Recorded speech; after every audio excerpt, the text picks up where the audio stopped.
Viajé a Australia para visitar a mi hija y no encontré a nadie en casa.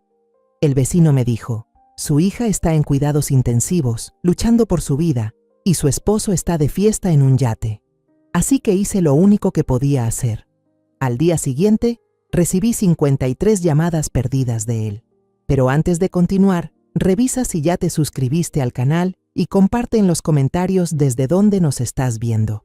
Nos encantaría saber hasta dónde llegan nuestras historias de venganza. Pisé el suelo del aeropuerto de Sydney en una mañana fresca. En mis manos sostenía con fuerza un pequeño regalo, envuelto con cuidado en papel de seda azul. Unos zapatitos de lana diminutos que había tejido yo misma para mi futura nieta. Mi corazón estaba lleno de emoción, mezclada con un poco de ansiedad. La de una madre que por primera vez deja su tierra para viajar miles de kilómetros y visitar a su hija. Me quedé en la zona de equipaje. Metí la mano en el bolsillo del abrigo y saqué el teléfono. Marqué el número de Lucía, mi hija, para avisarle que ya había llegado. El tono sonó largo y luego se escuchó la voz sin vida del buzón de voz. Volví a llamar. 1, 2, 3 veces. Nadie contestó. Me dije a mí misma que seguramente estaba descansando. Lucía estaba en el último mes de embarazo, debía necesitar dormir más. Sonreí, consolándome con la imagen de mi hija acurrucada en la cama, con las manos sobre su vientre, soñando con el bebé que estaba por nacer. Arrastré mi vieja maleta, salí del aeropuerto y tomé un taxi. El chofer, un anciano de cabello plateado, me preguntó con un acento australiano muy marcado: ¿A dónde va, señora? Le di la dirección de la casa de Lucía en el barrio de Paddington, el lugar que había comprado para ellos con todos mis ahorros de décadas de trabajo. Sentada en el asiento trasero, miré por la ventana y contemplé la ciudad de Sydney desplegarse ante mis ojos. Los rascacielos, las avenidas anchas y los árboles verdes por todas partes. Todo era extraño, tan diferente a las calles coloridas y llenas de vida de Guadalajara. Abrí el teléfono y busqué la foto de la boda de Lucía y Julián. Ella, con su vestido blanco y una sonrisa luminosa como el sol, y él, elegante en su traje negro, mirándola con ternura. Sonreí, agradecida con Dios por haberle dado a mi hija un buen hombre y una vida estable tan lejos de casa. Me había preocupado cuando decidió seguir a Julián a Australia, pero al ver esa foto, supe que me había equivocado. El taxi se detuvo frente a una casita encantadora en Paddington, en una zona donde vivían muchos mexicanos. Tenía una cerca blanca y una bugambilia en plena floración, tan roja que parecía un pedacito de mi tierra natal en medio de la ciudad. Pagué al conductor, arrastré la maleta hasta la puerta y mi corazón latía con fuerza. Imaginé a Lucía saliendo corriendo a abrazarme y a nosotras sentadas en la cocina hablando del bebé y de los días que venían. Toqué el timbre y esperé. Nadie respondió. Lo intenté otra vez y con cada intento mi corazón se aceleraba más. Pegué el oído a la puerta de madera, tratando de escuchar algo. Silencio absoluto. Un silencio tan profundo que daba miedo. Una sensación de inquietud comenzó a crecerme en el pecho, como un soplo de aire helado. Saqué el teléfono y volví a llamar a Lucía. Esta vez, escuché el timbre sonar débilmente desde dentro de la casa. Sentí que el corazón se me apretaba, como si alguien lo estrujara. Di la vuelta alrededor de la casa. Intenté mirar por las ventanas, pero las cortinas estaban cerradas. El buzón estaba lleno de cartas, algunas dobladas y húmedas por el rocío. Algo no estaba bien, nada bien. Me quedé quieta frente a la puerta, aún sujetando el regalo, con la mente llena de pensamientos oscuros. En ese momento, la puerta de la casa de enfrente se abrió. Una mujer de mi edad, con el cabello recogido y una regadera en la mano, salió al jardín. Me miró con cierta tristeza en los ojos, como si ya supiera quién era yo. Habló en español, con voz suave y grave. «Usted debe ser Elena, la madre de Lucía, ¿verdad?» Ella me enseñó una foto suya. Asentí, intentando mantener la calma, aunque el corazón me latía con fuerza. «Sí, soy yo. ¿Sabe usted dónde está Lucía?» No logro comunicarme con ella. La mujer, que se presentó como la señora Flores, dejó la regadera a un lado, cruzó la cerca y se acercó a mí. Me tomó de la mano. Sus manos estaban tibias, pero su agarre lleno de preocupación. Señora Elena, necesita mantener la calma. Ha pasado algo malo. Su voz temblaba, como si estuviera conteniendo sus propias emociones. Sentí que las piernas me flaqueaban, pero me mantuve en pie, esperando sus siguientes palabras. La señora Flores habló, con voz lenta pero cargada de peso. La noche anterior, había escuchado un ruido fuerte proveniente de la casa de Lucía, como si algo pesado hubiera caído. Preocupada, corrió hacia allá y vio que la puerta no estaba cerrada con llave. La empujó y entró, y entonces vio a Lucía, mi hija, inconsciente al pie de las escaleras, con sangre corriéndole por la frente. Al escuchar eso, sentí la garganta apretarse, incapaz de respirar. Quería gritar, preguntar por qué, pero solo pude susurrar. Entonces, ¿en qué hospital está mi hija? La señora Flores mencionó el nombre del hospital, Hospital Real Prince Alfred, y me apretó la mano con más fuerza, como intentando transmitirme un poco de fortaleza. Pero sus siguientes palabras me dejaron helada. Su hija está luchando por su vida, señora Elena. ¿Y su esposo? Se detuvo, y en sus ojos apareció un destello de furia. Mi sobrina me lo mostró. Esta mañana él publicó fotos de una fiesta en un yate en la bahía de Sydney. Me quedé paralizada, sin poder creer lo que oía. ¿Julián? ¿El esposo en quien yo había confiado que sería el sostén de mi hija? ¿De fiesta mientras Lucía estaba entre la vida y la muerte? Quise preguntar de nuevo, que la señora Flores me dijera que todo era un error, pero su mirada lo decía todo. Era la verdad, una verdad cruel. Sentí el pecho desgarrarse, mezcla de dolor, rabia y, sobre todo, impotencia. ¿Qué hice mal? ¿Qué no vi a tiempo para que mi hija terminara así? La señora Flores me ofreció una botella de agua. Su voz se suavizó. Beba un poco, luego llamaré un taxi para usted. Me ayudó a pedir otro taxi, y antes de que subiera, me puso en la mano un pequeño papel con el nombre del hospital y su número de teléfono. Si necesita cualquier cosa, llámeme, señora Elena, estaré aquí. Asentí sin poder hablar, solo apreté el papel como si fuera el último hilo que me mantenía unida a la esperanza. El taxi se perdió entre la neblina de la madrugada en Sydney, como si intentara huir de la pesadilla que me perseguía. Sentada en el asiento trasero, con las manos entrelazadas, el papel de la señora Flores ya estaba arrugado dentro de mi palma. Cuando el taxi se detuvo frente al Hospital Real Prince Alfred, el olor a desinfectante me golpeó apenas abrí la puerta. Ese olor, frío e impersonal, me hizo estremecer. Me quedé en medio del vestíbulo, perdida entre la gente que iba y venía. Enfermeras, médicos, pacientes con rostros vacíos. No sabía qué hacer ni a dónde ir. Una enfermera joven, al notar mi desconcierto, se acercó y me habló en inglés. Negué con la cabeza, intentando explicarme con mi español entrecortado. Por suerte me entendió y, tras unos minutos de verificación, me llevó por pasillos interminables. El sonido de los monitores, las ruedas de las camillas y los susurros de las enfermeras formaban una melodía triste que me hacía sentir como si caminara dentro de un mundo que ya no era real. Nos detuvimos frente a una puerta con un letrero que decía UCI. La enfermera puso una mano en mi hombro, con una mirada llena de compasión. «Prepárese, por favor», dijo en un tono suave pero cargado de peso. Asentí, aunque no estaba segura de si realmente estaba lista. Empujé la puerta, y en ese mismo instante sentí que el corazón se me detenía. Lucía, mi hija, yacía allí sobre una cama blanca, pálida como un fantasma. Sus labios estaban resecos, sus ojos cerrados, y un tubo de oxígeno salía de su boca.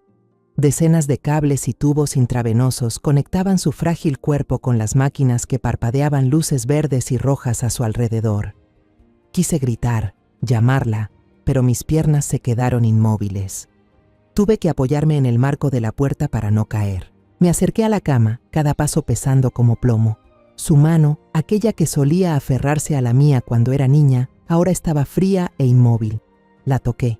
La apreté con suavidad, como si pudiera transmitirle mi calor para traerla de vuelta. «Lucía, soy yo, mamá», susurré. pero mi voz se quebró y se perdió en el aire. Miré su rostro, buscando algún signo, un parpadeo, un leve movimiento de los dedos, cualquier cosa que me hiciera saber que todavía estaba conmigo. Pero no había nada, solo el sonido constante del monitor cardíaco, marcando con crueldad que mi hija estaba al borde entre la vida y la muerte. Un médico mayor entró, con bata blanca y voz grave pero amable. Me explicó el estado de Lucía. Trauma severo por el impacto, hemorragia interna grave. Habían tenido que operar de urgencia para salvar al bebé que llevaba dentro. Es un niño, dijo, y su mirada se suavizó. Nació prematuro, pero es un verdadero guerrero. Ahora está en la unidad de cuidados intensivos neonatales. Lo escuchaba, pero al mismo tiempo no. Mi mente giraba sin control. Mi nieto había nacido. Pero, ¿en qué circunstancias? Pregunté por Julián, esperando que al menos él estuviera allí, cumpliendo con su deber de esposo y padre. Pero el médico negó con la cabeza, bajando la voz. No ha aparecido. Ella ha estado sola desde anoche. Sus palabras fueron como un cuchillo clavándose en mi pecho. Julián no estaba allí. No estuvo cuando su esposa y su hijo más lo necesitaban. La ira comenzó a subir, pero la contuve. Sabía que debía mantener la calma. Tenía que ver a mi nieto. La enfermera me llevó por otros pasillos fríos hasta la unidad neonatal. Se detuvo frente a un cristal grueso y a través de él lo vi. Mi nieto. Tan pequeño que dolía verlo, recostado en una incubadora, con diminutos sensores pegados al pecho. Su piel era tan fina que se podían ver las venas diminutas que la recorrían. Puse la mano sobre el vidrio y las lágrimas comenzaron a caer. Mateo, susurré, dándole un nombre. Un nombre fuerte, lleno de esperanza, como una oración por esa vida tan frágil. La enfermera abrió una pequeña ventanilla en la incubadora para que pudiera tocarlo. Deslicé mi mano y rocé sus deditos diminutos. Entonces, uno de ellos se cerró, aferrándose a mi dedo. Una fuerza invisible me recorrió el cuerpo, como si él me dijera: «Abuela, estoy aquí, seré fuerte». Me quedé allí, llorando, pero esta vez no solo de dolor, también era determinación. Iba a proteger a ese niño, y también a mi hija, a cualquier precio. Regresé a la sala de cuidados intensivos y me senté junto a la cama de Lucía. El impacto inicial había dejado paso a un silencio inquietante. Le tomé la mano, sintiendo el frío de su piel a través de los tubos. Ya no lloraba. El dolor seguía ahí, pero se había transformado en algo más afilado, más firme. Saqué el teléfono, respiré hondo y escribí en la barra de búsqueda: Julián Vega. La página personal de él apareció de inmediato. La foto más reciente, publicada apenas unas horas antes, fue como un puñetazo en mi cara. Julián, con un traje blanco, sonreía radiante, levantando una copa de champán. Junto a él había una chica joven y bella, recostada sobre su hombro, la mirada brillante. Detrás se veía la bahía de Sydney, brillando bajo el sol. El estado decía: disfrutando la vida. Amplié la foto, miré fijamente esos ojos vacíos y su sonrisa falsa. La ira de una madre estalló en mí, ardiente e incontrolable. Me quedé inmóvil en la sala de cuidados intensivos, la pantalla del teléfono aún encendida, como si quisiera quemarme los ojos. La imagen de Julián con el traje blanco, la sonrisa falsa y la copa de champán seguía grabada en mi cabeza. El pitido constante del monitor de ritmo cardíaco de Lucía sonaba, un ritmo monótono, totalmente opuesto al ruido, las risas y los brindis que yo imaginaba al ver sus fotos. Con la mano temblando por la rabia, deslicé el dedo por la pantalla del teléfono. La primera foto fue solo el comienzo. Toqué un álbum llamado Viaje Sorpresa. Ese nombre sonaba amargo, como una broma cruel. Decenas de fotos aparecieron, cada una puñalada más en mi corazón. Julián estaba en medio de sus amigos adinerados, hombres con trajes caros y chicas jóvenes con vestidos lujosos, todos en un yate de lujo. Tomaban el sol en la cubierta, hacían un asado con bandejas de carne humeante y bailaban bajo las luces brillantes de la bahía de Sydney. Toqué un video corto y el sonido estridente del altavoz me sobresaltó. Se escuchaban risas, el tintineo de las copas y música latina enérgica. Julián, centro de la fiesta, Estaba descorchando una botella de champán y el líquido salpicaba a los que estaban alrededor. Gritó en español, con voz altanera: ¡Por los días maravillosos! Todos vitorearon, levantaron sus copas como si el mundo entero les perteneciera. Bajé el volumen rápidamente, miré a Lucía de reojo, temiendo que el ruido la molestara, pero ella seguía allí, inmóvil, respirando débilmente por el respirador. Sentí como si hubiera traído el infierno a una habitación que solo tenía dolor y silencio. La ira subía en mí, tan intensa que casi me impedía respirar. Él estaba allí, viviendo como un rey, mientras mi hija yacía aquí, luchando segundo a segundo por su vida. Bajé a la sección de comentarios del video y lo que leí me apretó el corazón. «Vive como un rey, Julián», escribió uno. «El soltero divertido ha vuelto», aclamó otro. Pero el comentario que me dejó helada fue una línea corta. «¿Y Lucía qué, amigo?» Y Julián respondió con un emoji guiñando el ojo. Un guiño. Como si la vida y la muerte de mi hija fueran una broma, algo que no merece su atención. La ira me provocó náuseas. El estómago se me retorcía como si alguien lo estuviera apretando. Pero en medio de ese caos emocional, una parte de mí, la parte que fue abogada y se enfrentó a mentirosos en la sala de justicia, comenzó a serenarse. Esto no era solo traición, esto era prueba. Empecé a hacer capturas de pantalla, de cada foto, de cada comentario, de cada video. Guardé todo en una carpeta aparte en el teléfono. La nombré La Verdad. Cada vez que apretaba el botón de captura, sentía que construía un muro, algo que protegería a mi hija del monstruo disfrazado de marido. El instinto de abogada se impuso al dolor de madre. No soy solo Elena, la madre sufrida. Soy Elena Ramírez y haré que Julián pague. Una enfermera entró. Sus pasos eran suaves, pero aún así me sobresaltaron. Revisó los signos vitales de Lucía. Sus manos se movían con agilidad entre los tubos y las máquinas. Me miró y supe que mi rostro debía parecer aterrador. Los ojos rojos, la mandíbula apretada, la mano aferrada al teléfono como si fuera un arma. Puso una mano en mi hombro y dijo con voz suave: «Señora Elena, debería descansar un poco. Ha estado aquí desde la mañana, sin comer ni beber. Vaya a casa, dúchese, cámbiese de ropa y luego regrese. Será mejor para usted y para su hija». Quise discutir, decirle que no podía alejarme de Lucía, pero sabía que tenía razón. Estaba agotada y esta batalla apenas comenzaba. Necesitaba mantener la cabeza fría, fuerza para enfrentar lo que venía. Asentí mecánicamente y me puse de pie, las piernas pesadas como si llevaran plomo. Antes de irme, me incliné y besé la frente de Lucía. Su piel estaba fría, su respiración se escapaba débilmente por el tubo de oxígeno, tan leve que apenas la sentía. Le susurré al oído, con la voz temblorosa pero llena de determinación: «No dejaré que él quede impune, Lucía. Te lo prometo». Me enderecé, me limpié las lágrimas y salí de la habitación. La puerta se cerró detrás de mí, pero aquella promesa siguió resonando en mi pecho. Regresé a la casa de Paddington, con la llave de repuesto que Lucía me había dado apretada entre los dedos, fría como el metal del invierno. Empujé la puerta y el silencio dentro era como una cuchilla. Todo seguía igual, como si el tiempo se hubiera detenido desde aquella noche terrible.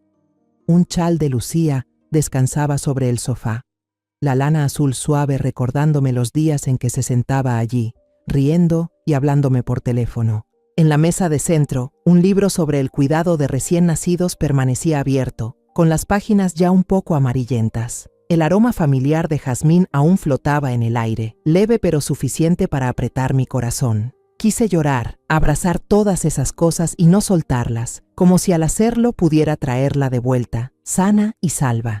Pero no tenía tiempo para la debilidad. Mi propósito era claro: recoger algo de ropa limpia para Lucía, buscar su cartera y sus documentos. Subí las escaleras, paso a paso, evitando mirar el lugar donde la señora Flores había dicho que la encontró inconsciente. Los escalones de madera brillante parecían susurrar, repitiendo aquel instante fatal. Me obligué a concentrarme, a apartar las imágenes horribles de mi mente. No podía dejar que el miedo me dominara. En el dormitorio de Lucía y Julián, el aire estaba más frío de lo que imaginaba. El lado de la cama de Julián estaba vacío, la manta perfectamente doblada como si nunca hubiera dormido allí. Abrí su armario y un escalofrío me recorrió al notar la ausencia de varios trajes caros, los mismos que había visto en las fotos del yate. Se había preparado para ese viaje, quizá mucho antes de que Lucía cayera. La idea me hizo estremecer. No solo la había abandonado en su peor momento, sino que lo había planeado todo con frialdad. Pasé al armario de Lucía, escogí algunos pijamas suaves, cosas que necesitaría al despertar. En el cajón del tocador busqué su cartera y documentos, pero en su lugar encontré su computadora portátil, descansando bajo un pañuelo de seda. Una corazonada me dijo que la abriera. Me senté en el borde de la cama, puse el ordenador sobre mis piernas y presioné el botón de encendido. La pantalla se iluminó y apareció una nota digital en el fondo de pantalla. Mamá, la contraseña es tu fecha de nacimiento. Sentí una punzada en el pecho, como si alguien me lo apretara. Lucía, incluso en los días más difíciles, seguía pensando en mí. Escribí mi fecha de nacimiento y la pantalla se desbloqueó. En la pantalla, un archivo PDF estaba separado, destacando entre los demás iconos. El nombre del archivo era Documentos de Negocio Comunes. Por curiosidad, hice clic, sin saber con qué me iba a encontrar. El contenido apareció con un título en negritas, Poder Financiero. Empecé a leer, al principio con la cautela de una madre curiosa, pero a medida que avanzaba, mis cejas se fruncían cada vez más. Las primeras cláusulas parecían normales, frases legales conocidas que ya había visto antes en mi trabajo, pero luego las líneas comenzaron a revelar algo extraño. Con efecto inmediato en caso de que el otorgante pierda la capacidad legal o fallezca, plena autoridad para disponer de todos los bienes, incluyendo propiedades, acciones y cuentas bancarias. Y finalmente, la frase que me heló la sangre. Una cláusula que designaba a Julián Vega como único beneficiario de todo el patrimonio. Me quedé inmóvil, con la respiración atrapada en la garganta. Esto no era un poder, era un testamento disfrazado, redactado con tanta astucia que engañaría a Lucía para que firmara, entregándole todo su patrimonio y su vida a Julián. Pensé en la caída por las escaleras, en su ausencia, en las fotos de fiestas en el yate.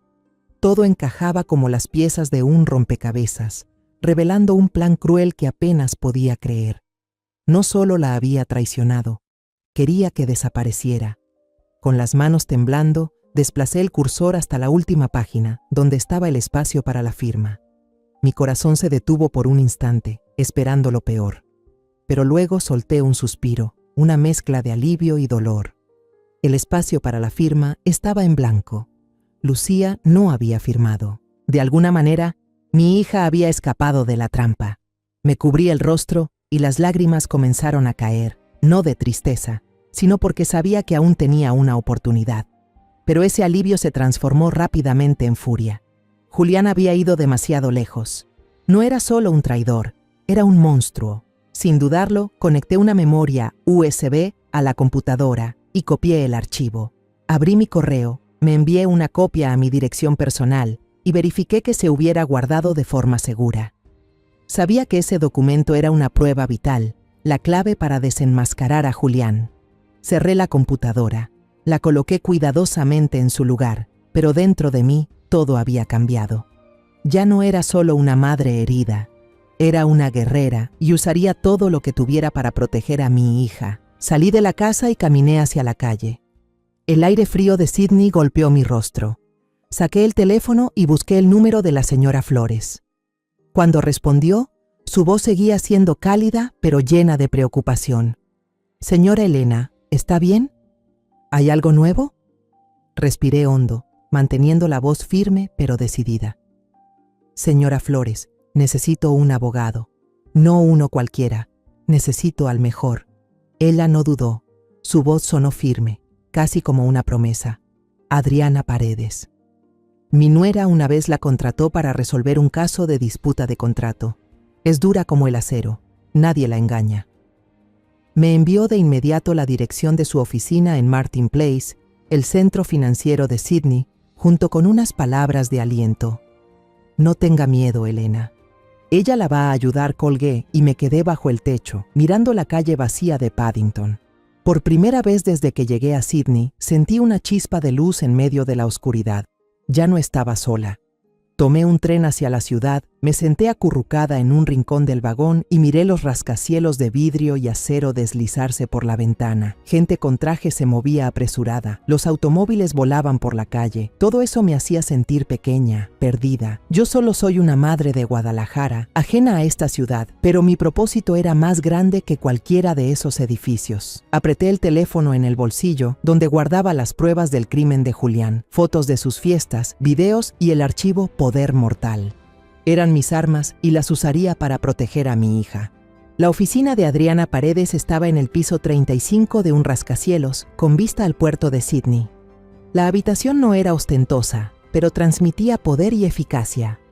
Muebles minimalistas, estantes llenos de expedientes ordenados, y en la pared colgaba una pintura al óleo vibrante que recreaba un mercado en Oaxaca con los colores cálidos de nuestra tierra. Esa pintura me recordó, sin querer, los días en México, cuando Lucía era niña y corría entre los puestos llenos de frutas y dulces. Tuve que sacudir la cabeza para alejar el recuerdo y concentrarme en el presente. Adriana salió a recibirme, una mujer de unos 40 años, cabello negro recogido en un moño, vistiendo un traje perfectamente cortado. Me estrechó la mano, un apretón firme y decidido, como si quisiera decir que estaba lista para pelear. «Señora Ramírez, tome asiento», dijo en español, con un ligero acento australiano. Nos sentamos en una gran mesa de madera, y yo no lloré ni me explayé.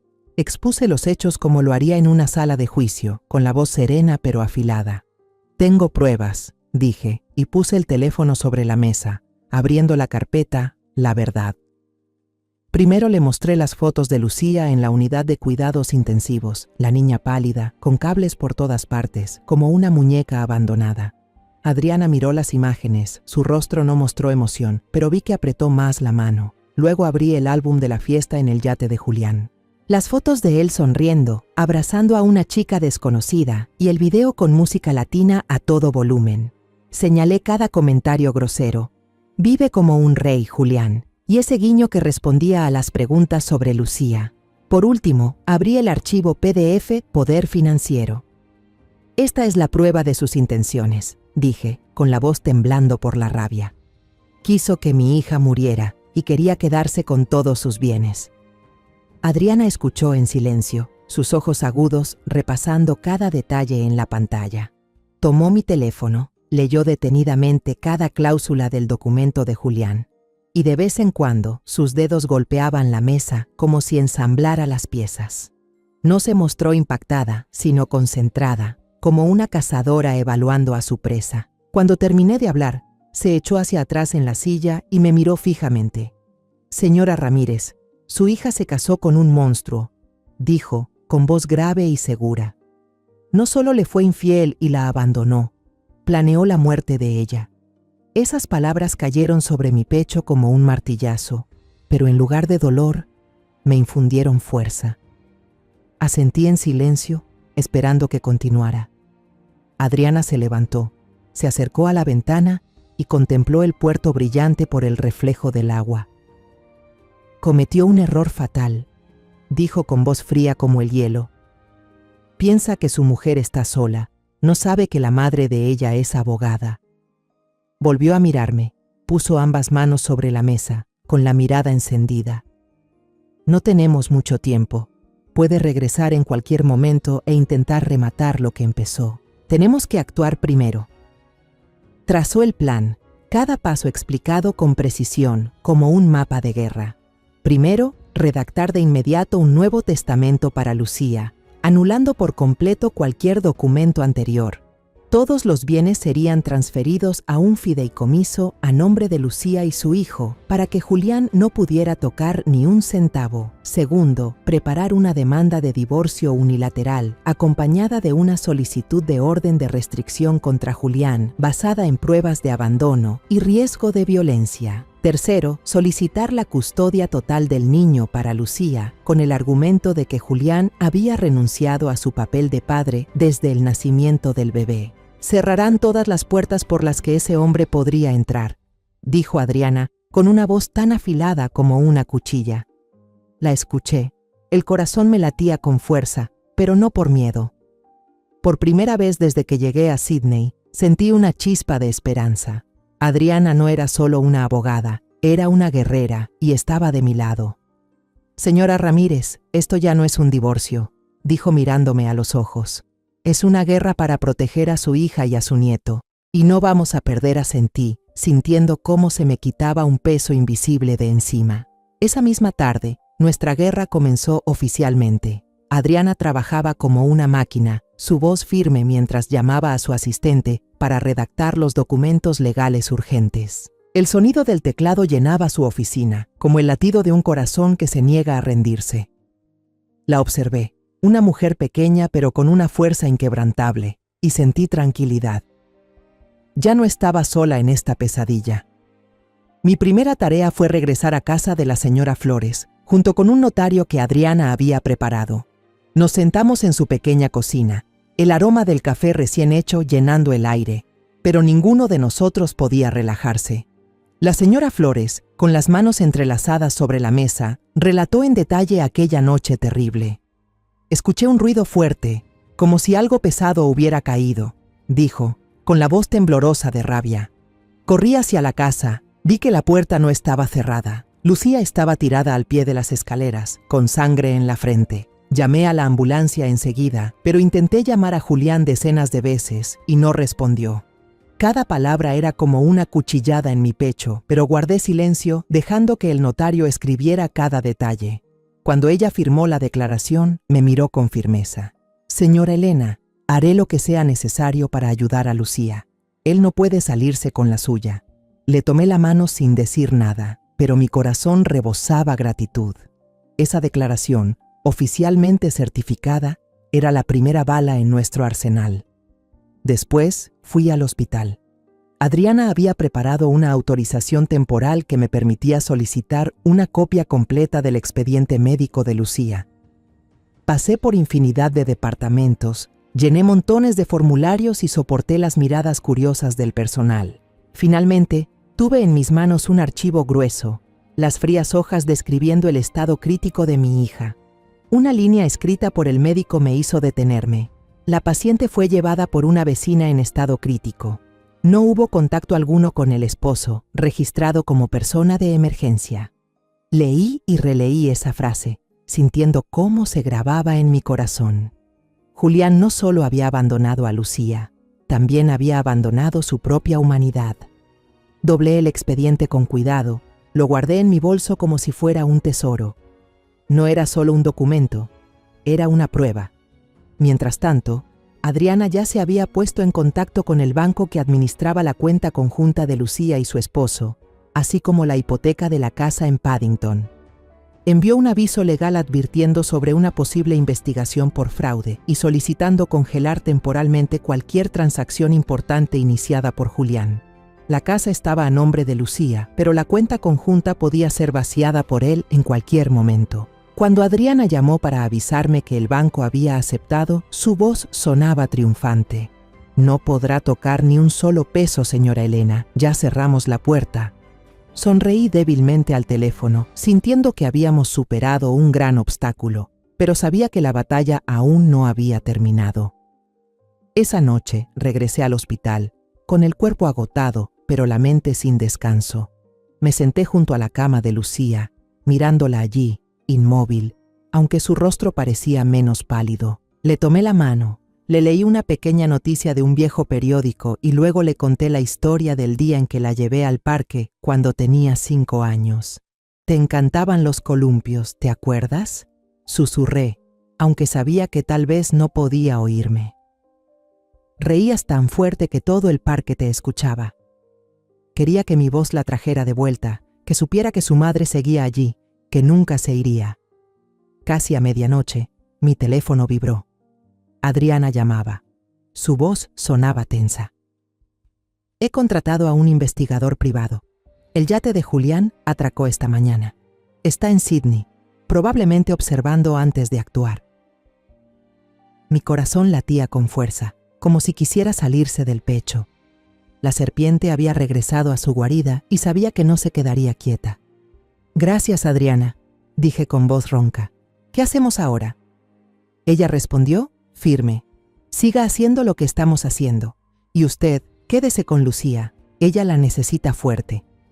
A la mañana siguiente, mientras limpiaba las manos de Lucía con una toalla tibia, el médico entró con una leve sonrisa.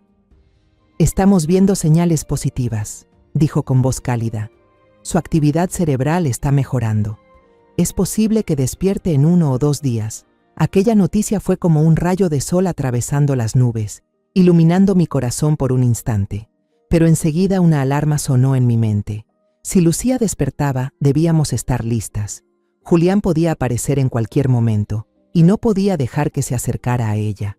Revisé el teléfono y vi un correo de Adriana con un asunto breve. Todo listo. Adjuntos venían varios archivos PDF, el Nuevo Testamento, la solicitud de divorcio y la petición de custodia. Adriana añadió: «Imprímalos.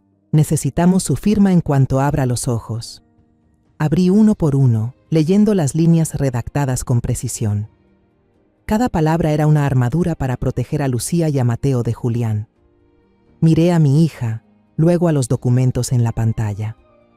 Todo estaba preparado.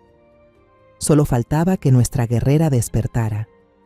2 días pasaron desde que el médico dijo que mostraba señales de recuperación y yo vivía en un estado extraño, entre la esperanza y el miedo.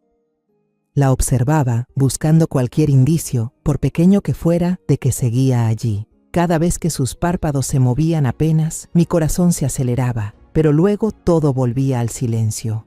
Hasta ese momento, los párpados de Lucía temblaron, ligeros como alas de mariposa.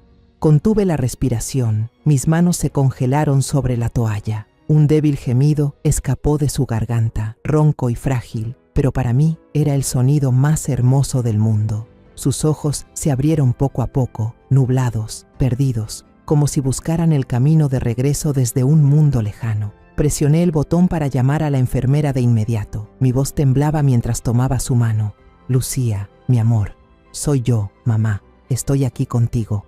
Apreté su mano helada con fuerza, queriendo transmitirle mi alma entera para traerla de vuelta. Lucía parpadeó varias veces, sus ojos nublados tratando de enfocar mi rostro. Vi la confusión en su mirada, como la de una niña perdida. Minutos después, el médico y las enfermeras entraron apresuradamente, revisando sus reflejos. La llamaron por su nombre, y Lucía respondió con leves movimientos de cabeza. Cada pequeño gesto suyo era un milagro, y mi corazón parecía a punto de estallar de alegría.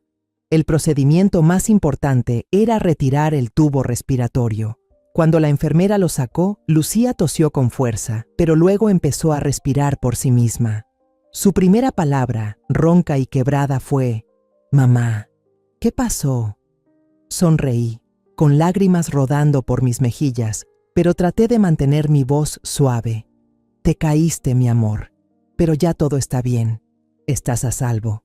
La ayudé a beber pequeños sorbos de agua, con el mismo cuidado con que se sostiene algo frágil. Lucía me miró, sus ojos aún borrosos, pero poco a poco volvía la luz a ellos. Entonces preguntó, con voz débil pero llena de preocupación: «Julián, ¿dónde está? ¿Él lo sabe?». Esa pregunta me atravesó el pecho como una daga. Sabía que este momento llegaría, pero no estaba preparada. Le acaricié el cabello y forcé una sonrisa para ocultar la tormenta dentro de mí. «Lucía, hay cosas que necesitas saber», le dije, con voz calmada pero firme. No quería lastimarla, no quería romperle el corazón justo después de despertar, pero sabía que la verdad, aunque dolorosa, era la única forma de protegerla. Saqué mi teléfono y le mostré la primera foto. Julián, con un traje blanco, sonriendo en un yate, una copa de champaña brillando en su mano. Lucía entrecerró los ojos, la confusión reflejada en su cara. «¿Esto es una fiesta del trabajo, mamá?», murmuró con voz esperanzada. Tal vez era un viaje planeado. No dije nada. Deslicé a la siguiente foto. Julián abrazando a una joven, ambos mirándose con ternura bajo el sol. Luego abrí el video, con el volumen al mínimo, pero las risas y la música latina llenaron el silencio de la habitación. Los ojos de Lucía se abrieron de par en par. La negación se desvaneció y dio paso a un dolor insoportable. «No puede ser», susurró, con la voz hecha pedazos. Le tomé la mano con fuerza, mi tono firme pero dulce. «Esto pasó mientras tú estabas en cuidados intensivos, Lucía». Vi sus hombros temblar, como si su mundo se derrumbara. Quise abrazarla, decirle que todo estaría bien, pero sabía que la verdad aún no había terminado. Abrí el archivo PDF, el poder notarial mortal que Julián había preparado. «Él te pidió que firmaras esto, diciendo que era para facilitar sus negocios, ¿verdad?», pregunté con voz grave. Lucía asintió y las lágrimas comenzaron a correr. Él dijo que solo era un trámite. Le expliqué cada cláusula con calma, mostrando la trampa cuidadosamente tendida. Si firmabas, y si no sobrevivías a la caída, Julián se quedaría con todo, la casa, el dinero, todo. Lucía rompió en llanto. Sus sollozos eran tan desgarradores que sentí mi propio corazón partirse. Quise detenerme, protegerla de tanta crueldad, pero no podía.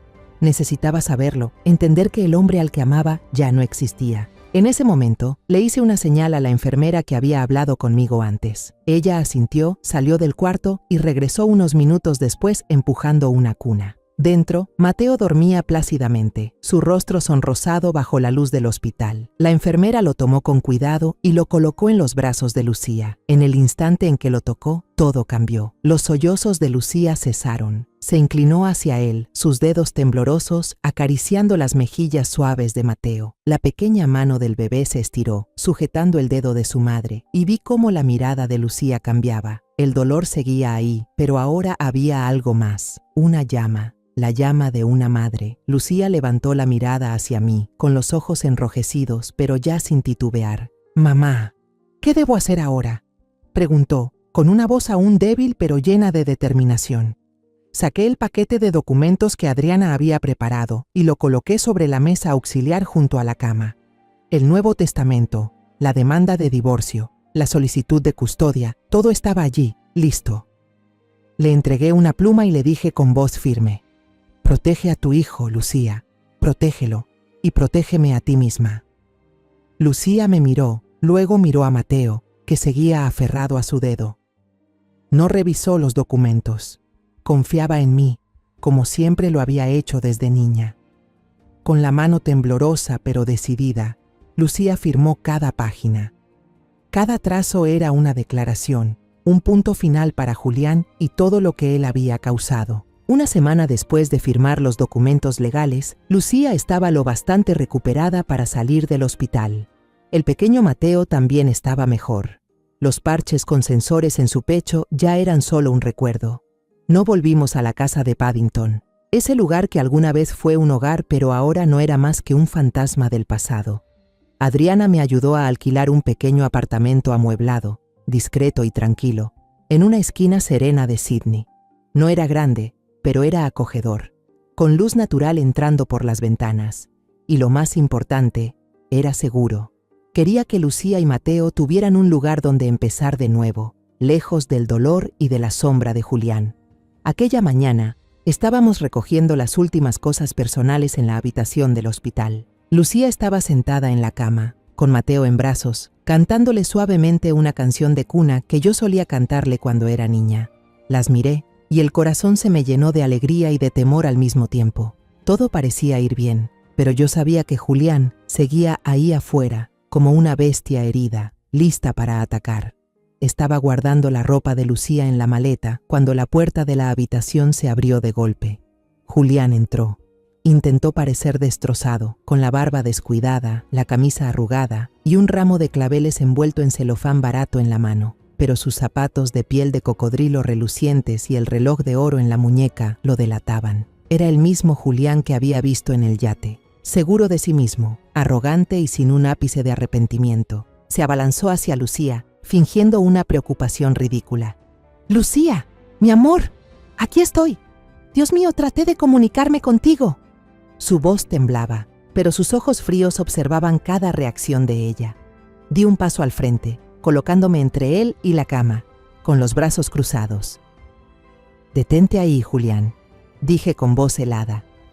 Me lanzó una mirada de fastidio, pero enseguida volvió a mirar a Lucía, continuando su farsa. Estaba en una zona remota por trabajo, sin señal. Mi teléfono se quedó sin batería, perdí todos mis contactos. Acabo de regresar, y la señora Flores me contó lo sucedido. Hizo una pausa, esperando compasión de Lucía. Casi me reí ante su mentira torpe. ¿Una zona remota? Mientras él festejaba en un yate de lujo hacía solo unos días. Lucía, con Mateo en brazos, lo miró sin una sola pizca de emoción. Ella había cambiado desde que despertó, ya no era la chica ingenua que creyó alguna vez en el amor de Julián. Yo le conté todo, y Adriana la ayudó a prepararse para este momento. La voz de Lucía sonó, ya no débil sino fría como el hielo. «No hay nada más que explicar, Julián». Él se quedó paralizado, con la sonrisa falsa congelada en los labios. «¿Qué dices, amor?» «Soy yo», respondió, intentando mantener un tono dulce, pero vi cómo apretaba el ramo de flores con fuerza, conteniendo la rabia. Lucía lo miró directo a los ojos, con una mirada tan afilada como un cuchillo. «Lo vi todo», dijo, con una voz tranquila, pero llena de poder. «Vi la fiesta en el yate, vi a tu chica, y también vi el testamento que querías que firmara». El rostro de Julián se desfiguró, como si le hubieran dado una bofetada. Me miró con odio. «Fue ella», gritó señalándome. «Ella te llenó la cabeza de mentiras, ¿verdad, Lucía? Tu madre quiere destruir nuestra felicidad». Lucía negó con la cabeza sin apartar la mirada de él. «No, Julián. Lo vi con mis propios ojos. Ya no existe un nosotros. Desde hoy ya no eres mi esposo, y tampoco eres el padre de este niño». Sus palabras fueron claras y firmes, como una sentencia dictada por un juez. Yo me quedé allí, con el corazón lleno de orgullo. Mi Lucía, la chica que lo amó ciegamente, ahora era una madre fuerte, dispuesta a proteger a su hijo. La máscara de Julián cayó por completo. La preocupación fingida desapareció, dejando al descubierto su furia. «¿Te atreves?», rugió, avanzando un paso, pero me puse frente a Lucía de inmediato. «¿Después de todo lo que hice por ti?», gritó, con la voz temblando de ira. Lo miré directo a los ojos y hablé con calma, pero con firmeza. «La seguridad del hospital viene en camino. Te aconsejo que te vayas antes de meterte en más problemas». Había llamado a los guardias antes de que él entrara, gracias a la precaución de Adriana. Julián me miró, luego a Lucía, comprendiendo que había perdido. Sus ojos brillaron con maldad, pero sabía que ya no tenía salida. Arrojó el ramo al basurero junto a la puerta con rabia contenida y dijo entre dientes: «Se arrepentirán de esto, las dos».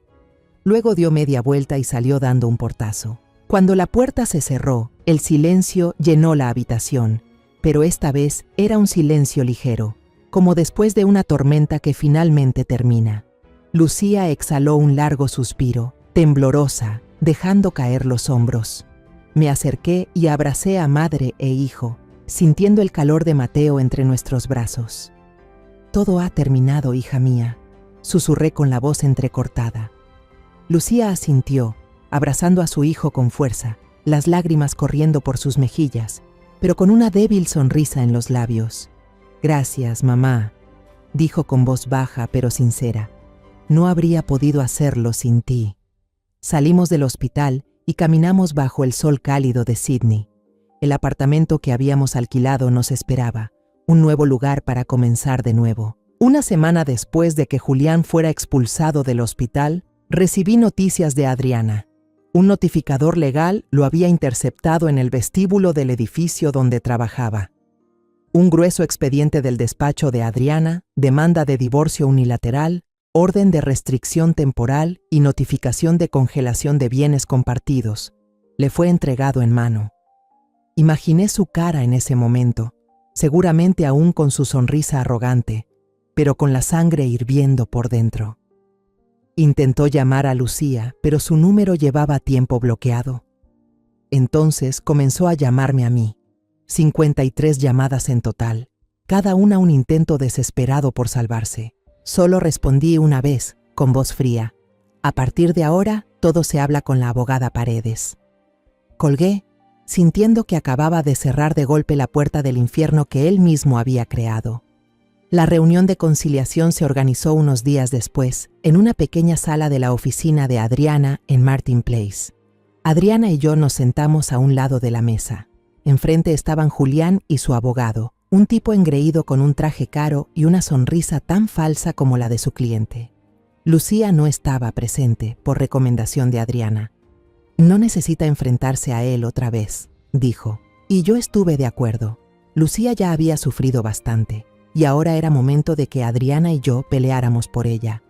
Cuando comenzó la sesión, el abogado de Julián habló primero, con una voz tan suave como el aceite. Esto no es más que un desafortunado malentendido. Mi cliente es un esposo dedicado, y estas acusaciones son claramente resultado de la manipulación de su suegra. Me miró con una expresión cargada de insinuaciones, como si yo fuera la culpable de destruir la felicidad de mi hija. Permanecí en silencio, con los brazos cruzados y la mirada fija en Julián. Él intentó mantener la calma, pero noté cómo apretaba los puños debajo de la mesa, con las uñas clavándose en la palma. Adriana tampoco dijo nada. Simplemente colocó sobre la mesa los documentos, uno a uno, como una jugadora que revela sus cartas ganadoras. Primero, la declaración notariada de la señora Flores, detallando la noche en que encontró a Lucía inconsciente al pie de la escalera. Luego, el expediente médico, con una línea subrayada en amarillo. No fue posible contactar al esposo. Después, deslizó hacia el abogado un fajo de fotos impresas en alta calidad. Julián sonriente, abrazando a una mujer desconocida en un yate y un video con música latina ensordecedora. Finalmente, como un golpe final, Adriana colocó sobre la mesa el poder financiero. ¿Reconoce este documento?, preguntó con voz helada. Su cliente lo redactó. Lo llamamos prueba de intención.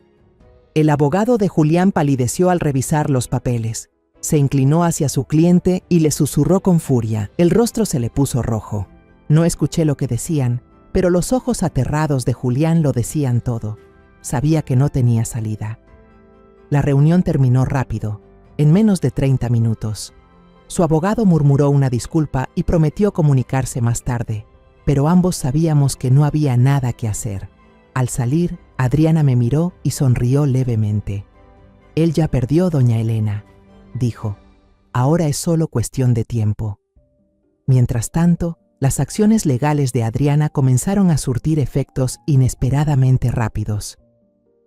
La notificación al banco bloqueó por completo la cuenta conjunta, y la empresa de Julián recibió una alerta por posible fraude.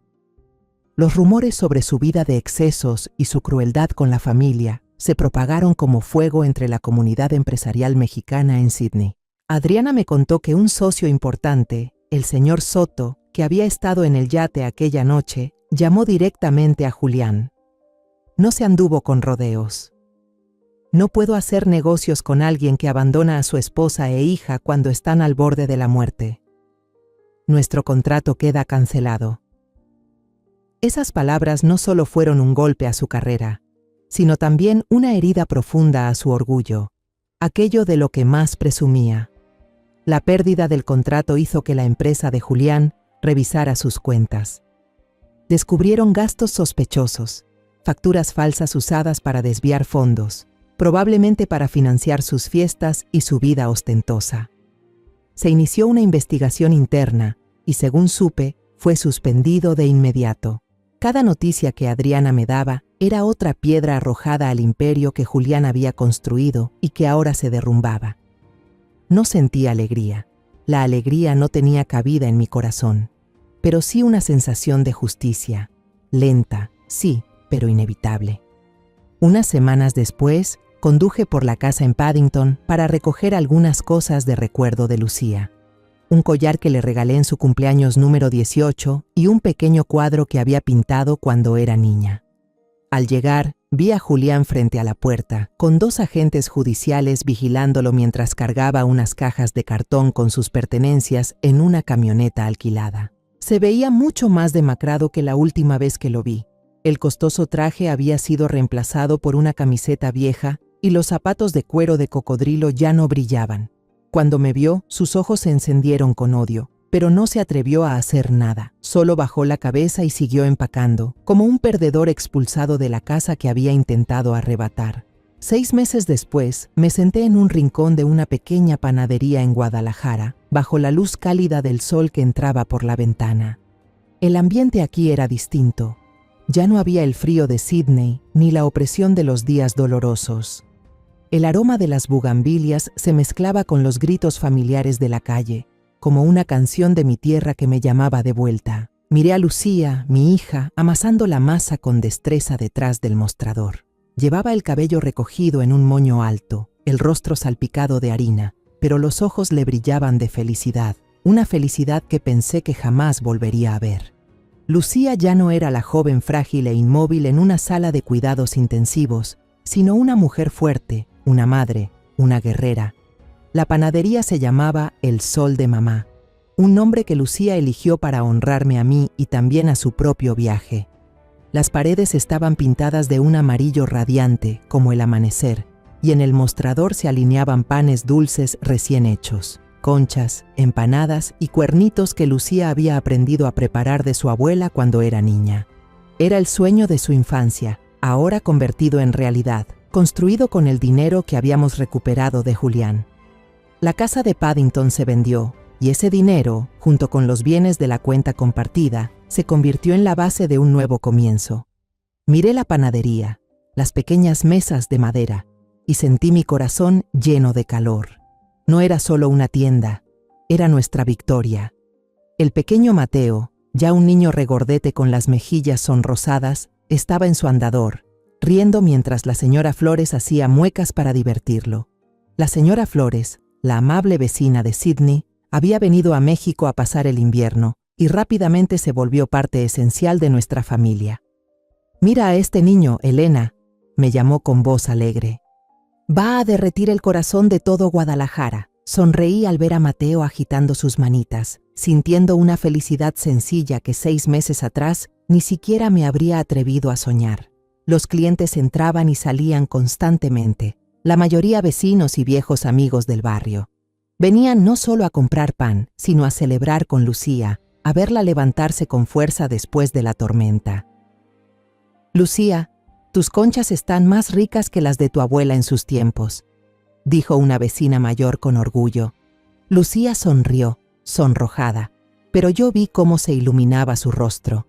Cada sonrisa, cada cumplido, era un ladrillo en la nueva confianza que estaba construyendo. Me quedé allí, observando en silencio, y sentí que todo el dolor, todas las batallas, habían valido la pena por este momento. La semana pasada, un pariente lejano que vino de visita desde Sydney me contó sobre Julián. Lo habían despedido de la empresa tras una investigación por fraude financiero, cuando descubrieron una serie de facturas falsas y gastos sospechosos. Los antiguos socios, aquellos que antes brindaban con él en los yates, ahora lo evitaban, sin querer tener nada que ver con alguien con una reputación tan manchada. Se hundía en las deudas, enfrentando demandas tanto de la empresa como de acreedores personales. Mi pariente incluso contó, con un poco de humor, que la chica del yate, la que solía recostar la cabeza en su hombro, lo había dejado hacía tiempo, justo cuando su dinero se acabó. Escuché todo aquello, pero ya no sentí ni satisfacción ni rabia. La historia de Julián pertenece ahora a otro mundo, uno que ya no tiene nada que ver con el nuestro. Él mismo cavó su propia tumba, y yo no necesito hacer nada más para ver su caída. Miré por la ventana, donde el sol iluminaba la calle familiar de Guadalajara. Los carritos de tacos, los niños corriendo por la acera y la música mariachi sonando a lo lejos. Todo era tan conocido como un abrazo del hogar. Recordé la primera noche en Sydney, cuando estaba sentada en la sala de cuidados intensivos, sosteniendo la mano helada de Lucía y susurrando: Si sobrevives, no dejaré que nadie te vuelva a lastimar. Esa promesa ahora se había cumplido. Lucía no solo sobrevivió, está viviendo, realmente viviendo, con toda la fuerza y el amor que siempre supe que tenía. Mateo salió gateando de su andador, se aferró a mis piernas y me miró con esos ojos grandes como pidiendo que lo cargara. Me agaché, lo tomé en brazos y aspiré el dulce olor a leche de su cabello. Desde el mostrador, Lucía levantó la vista y me sonrió, con los ojos brillantes como el sol. «Mamá, ¿me enseñas esta tarde a hacer tamales?», preguntó entusiasmada. «Quiero agregarlos al menú». Asentí, riendo. «Claro que sí, mi amor, pero tienes que hacerlos al estilo de tu madre, sin cambiar nada». Lucía soltó una carcajada y su risa sonó clara, como un viento de campanas. Apreté a Mateo un poco más, sintiendo su pequeño corazón latir con fuerza. Había cumplido mi promesa, no solo con Lucía, sino también conmigo misma. Porque a veces la venganza más poderosa no es la violencia ni el odio, sino la justicia. Y la justicia, para nosotras, es justamente esto: una mañana tranquila en una panadería llena de sol, donde 3 generaciones, yo, Lucía y Mateo, comenzamos una nueva vida juntas. Miré de nuevo por la ventana, hacia la luz brillante, y susurré para mí misma: ya estamos en casa, y nunca más dejaremos que la oscuridad regrese. La historia que acabas de escuchar ha cambiado nombres y lugares para proteger la identidad de las personas involucradas. No la contamos para juzgar, sino con la esperanza de que alguien escuche y se detenga a reflexionar. ¿Cuántas madres están sufriendo en silencio dentro de su propio hogar? Me lo pregunto sinceramente. Si tú estuvieras en mi lugar, ¿qué harías? ¿Elegirías callar para mantener la paz o enfrentarías todo para recuperar tu voz? Quiero saber tu opinión, porque cada historia puede ser una vela que ilumine el camino de otra persona. Dios siempre bendice, y estoy segura de que la valentía nos llevará a días mejores. Por ahora, en la pantalla final dejaré 2 de las historias más queridas del canal. Estoy segura de que te sorprenderán. Gracias por quedarte conmigo hasta este momento.